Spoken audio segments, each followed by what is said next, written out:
بسم اللہ الرحمن الرحیم۔ السلام علیکم۔ کیا آپ جانتے ہیں حضرت آدم علیہ السلام کو فریب دینے میں سانپ نے شیطان کی مدد کی تھی، اور اس نے ایسا کس لالچ میں کیا؟ اور اللہ تعالیٰ نے شیطان کا ساتھ دینے پر سانپ کو کیا سزا دی؟ جب شیطان نے اللہ تعالیٰ کی نافرمانی کی اور بارگاہ الہی میں مردود قرار پایا تو اسے جنت سے دور کر دیا گیا۔ وہ جنت کے دروازوں کے قریب آتا تاکہ جنت میں داخل ہو سکے، مگر ملائکہ اسے بھگا دیتے تھے۔ وہ جنت کے حیوانات کے پاس جاتا تھا تاکہ وہ کسی مخفی طریقے سے اسے جنت میں پہنچا دیں، لیکن ان میں سے کوئی بھی یہ کام کرنے پر راضی نہیں ہوتا تھا، یہاں تک کہ شیطان سانپ کے پاس آیا جو جنت کے باہر گھوم رہا تھا۔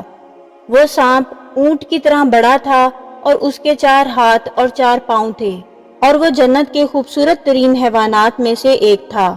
شیطان نے کہا، مجھے اپنے منہ میں چھپا لے تاکہ ملائکہ مجھے نہ دیکھ سکیں، اور مجھے جناب آدم تک پہنچا دے۔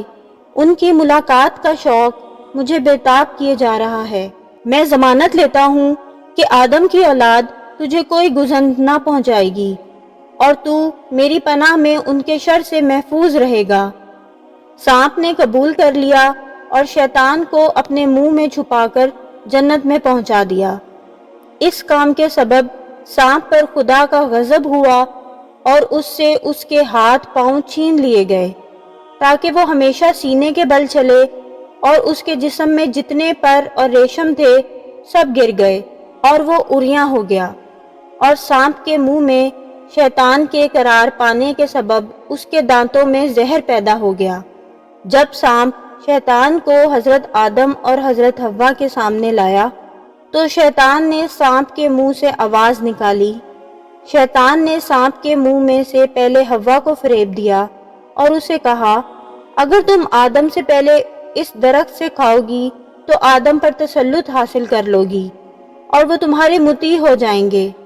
لہٰذا پہلے پہل حوا نے اس درخت سے کھایا اور ان پر اس کا کوئی اثر ظاہر نہ ہوا، تو وہ حضرت آدم کے پاس دوڑی آئیں اور واقعہ ان کے گوش گزار کیا۔